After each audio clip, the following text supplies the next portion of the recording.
Hi, my name is Mike, and this is a story about my adventure in my lovely yacht, White Malkin.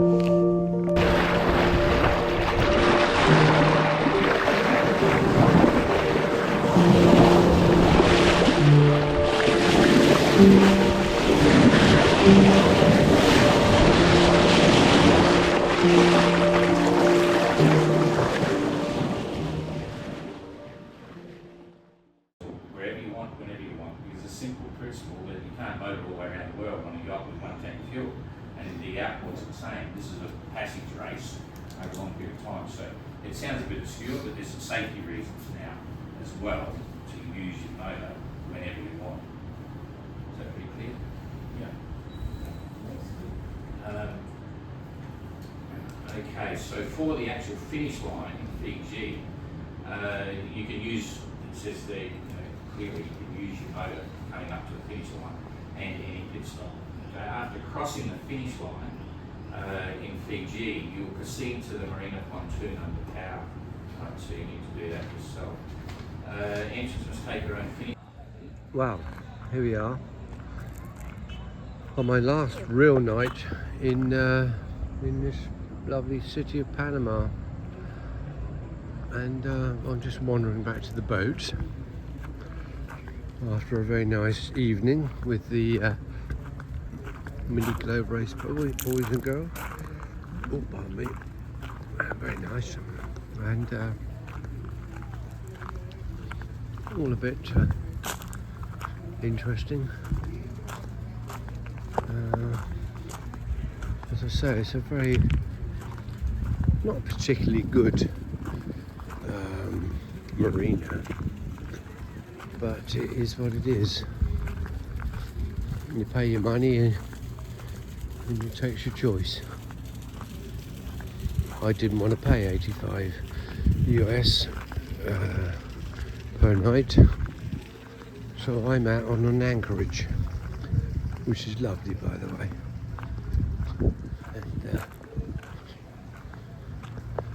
yeah, so I'm going to go around here and see if I can get back on my boat and see where we go from there.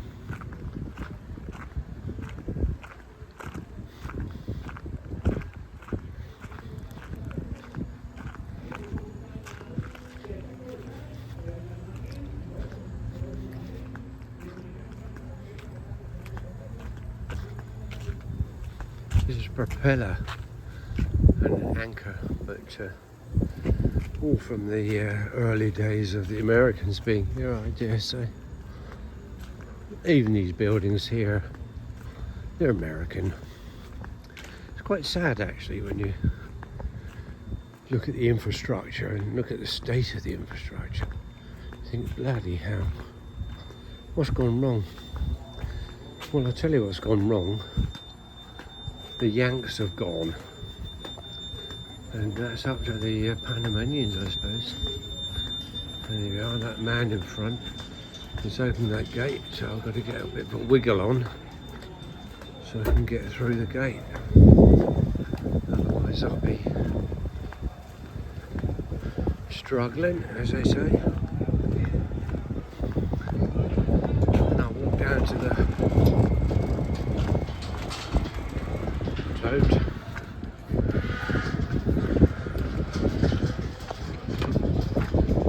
Yeah, it's mostly motorboats. A few yachts, but mostly motorboats. It's not particularly good marina. That's the vista. That's nothing to do with the marina though. This is all to do with the town, which is not much of the town. Yeah, we've got these people with their beautiful blue lights, and it's all a load of bollocks. And there you go. And there we are, we got number 88, which is coconut.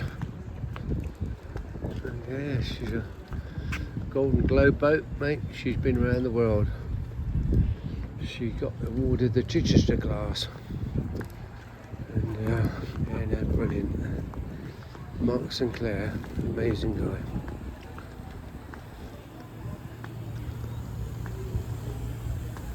How are we doing there? Feeding the fish. We're feeding the fish. So the fish look very happy, I have to say there, Dan. And you've got to get these flushing toilets on these 580s, you know. It's just, I mean, who's got? Who is it's got a flushing toilet on his 580? Not me. No. I got a toilet seat. Yeah, no, who is it? It's Eric. Yeah? Eric. Yeah, he's got a flushing loo. Anyway, goodbye everybody. This is a shot on the way into the marina. And it's like little Pelican City. There's a pelican there, right on the, there it is, on the right hand side of the screen. They're such funny birds, they really are. They're very good at catching their fish, that's no doubt. Anyway, this is my last time into this marina, and after this I'm going to go back and ditch the dinghy.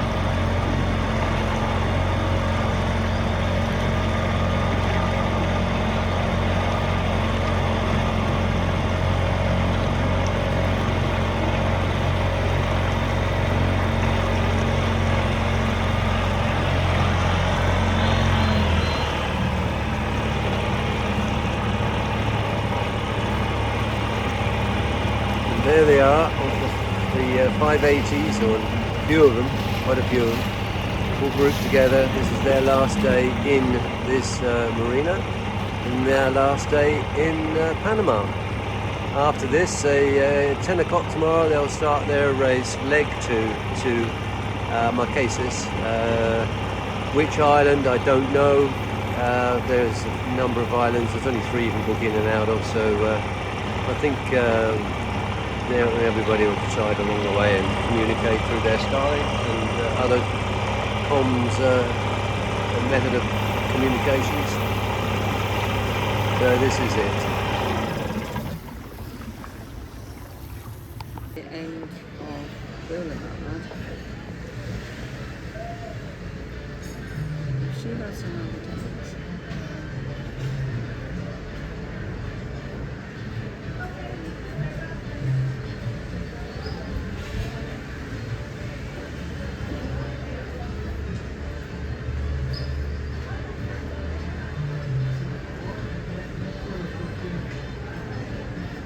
Show her where.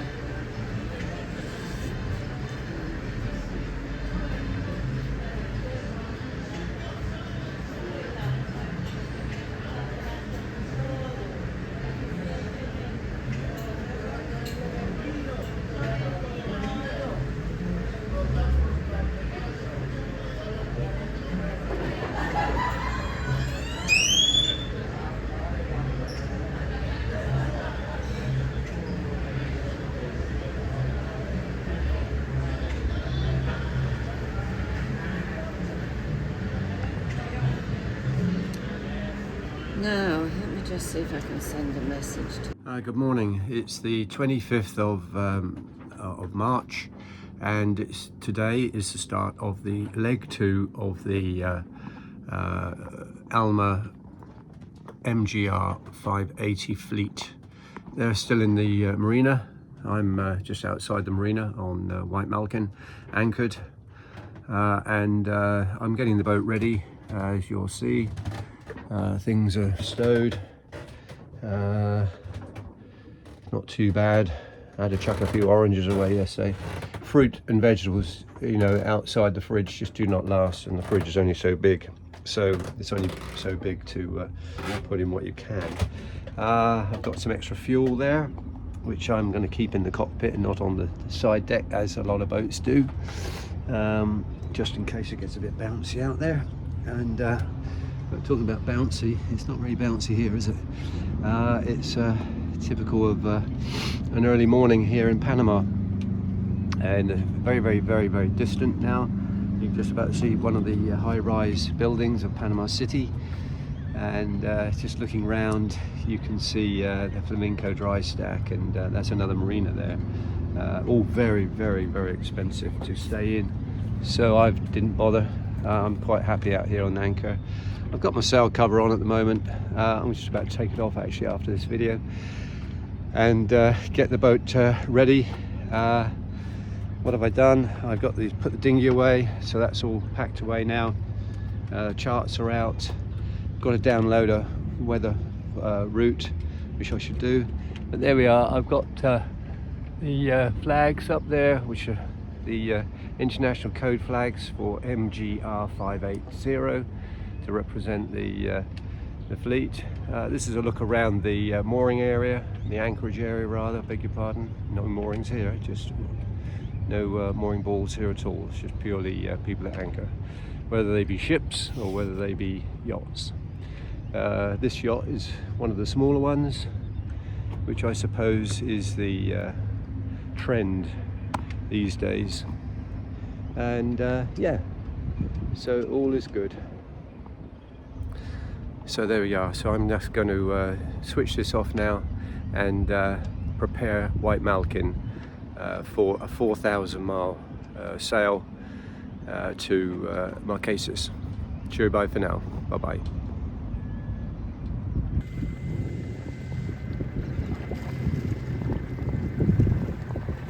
There's Adam. That's the chap I'm following.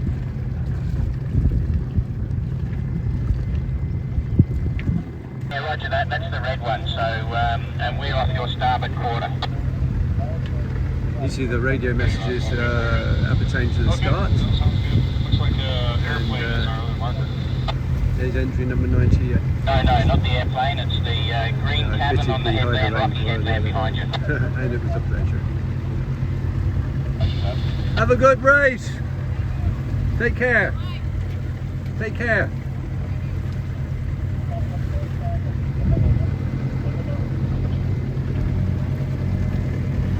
There's a Trekker. That's the very first 580. Done a few transats, and it belongs to Ertan. I'm just travelling up to the start line. I'm not going to get in the way, obviously. In the very distant, there is the Bridge of Americas, which is quite an iconic bridge, and the whole place is iconic actually. It's absolutely amazing. It really is. It's so sad that they've allowed a lot of it just to go to waste. Very sad. When the Yanks were here, I don't think they did invest. My God, did they? Amazing. Anyway, that's 580 feet, great 580 feet. There will be a 5-minute delay to the start, a 5-minute delay, so the start will be 10:05. 10:05. Oh, that sounds interesting. So we've got a delay already. Coconut should have been out here, but he's not out here. And so I think the race will be taken over by the boat in front of us, the 8-meter. Globe 580 fleet, Globe 580 fleet. We are in a 8-9 metre white powered catamaran with a Targa twin outboards. So we are now the official eastern end of the start line. We're about 250 metres from the red inbound Panama Canal beacon and standing holding station.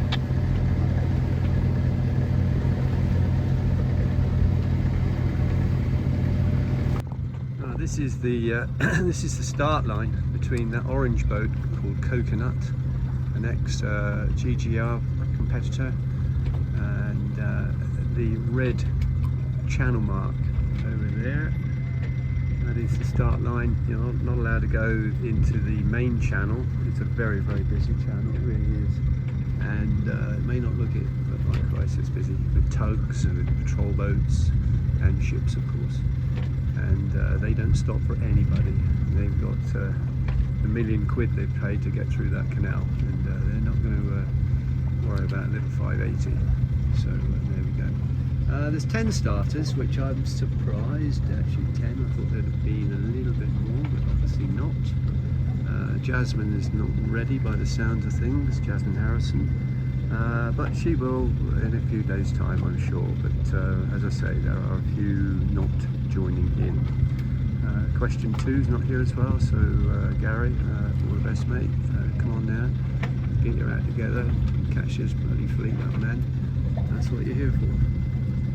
To come first, you've got to get round first, so get on the start line.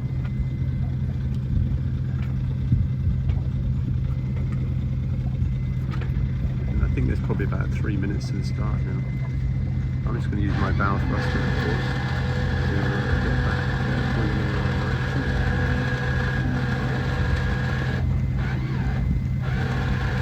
There we go, that's a bit better. And you'll probably see the little rib there. That's with Don McIntyre on board, and he's officiating the race. MGR fleet, this is the 1 minute gun coming up. 1 minute coming up.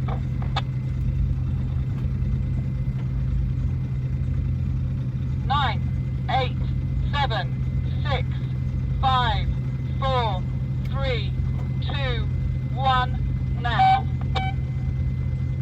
No, there are only 9 starters. That was the 1 minute That particular gun. yacht over there has got 2 on board. So I guess they just come out just for the view and to wish everybody well. That's John Blenkinsop's boat. He built 2, one for his father, number 99, and he built number 100 for himself. For whatever reason, they decided that they want to go cruising now, and they've decided that the race is over for them, which is a shame. And there we are. There's all the view of the boats on the start line, and a few seconds to go. MGR fleet, last 10 seconds coming up.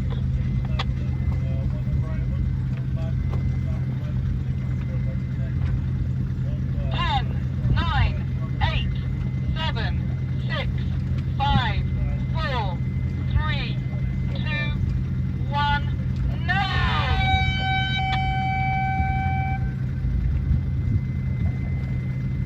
And the race has started. Control, ridge control, clean start.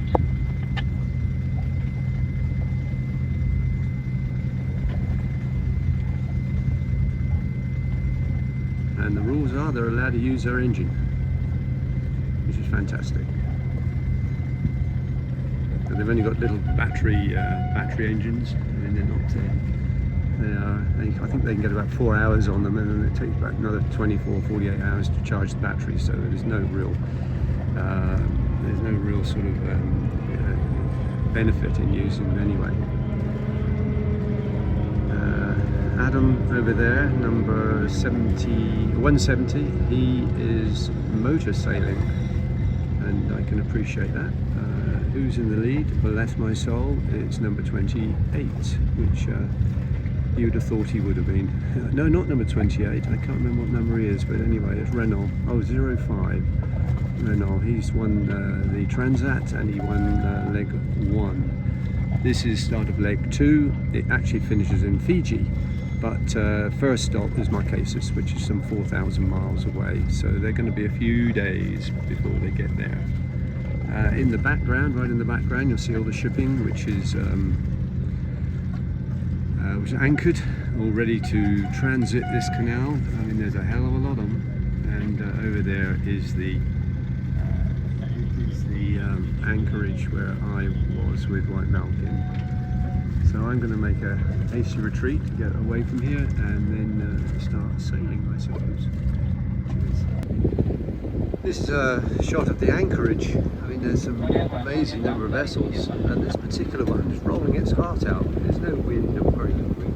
There's lots of true breeze, and there's just no sea, but there's a slight swell, and this Hella Risha, whatever its name is, from Monrovia, is really rolling its heart out. Obviously very, very light. And you wouldn't want to go to sea with it rolling like that, I don't think. Anyway, so here we are. Here's the anchorage, and a pan view of that. And yeah, it's amazing. The number of ships are actually just anchored, waiting for the canal. I'm now out of the fairway. That's the last, I believe that's the last mark back there.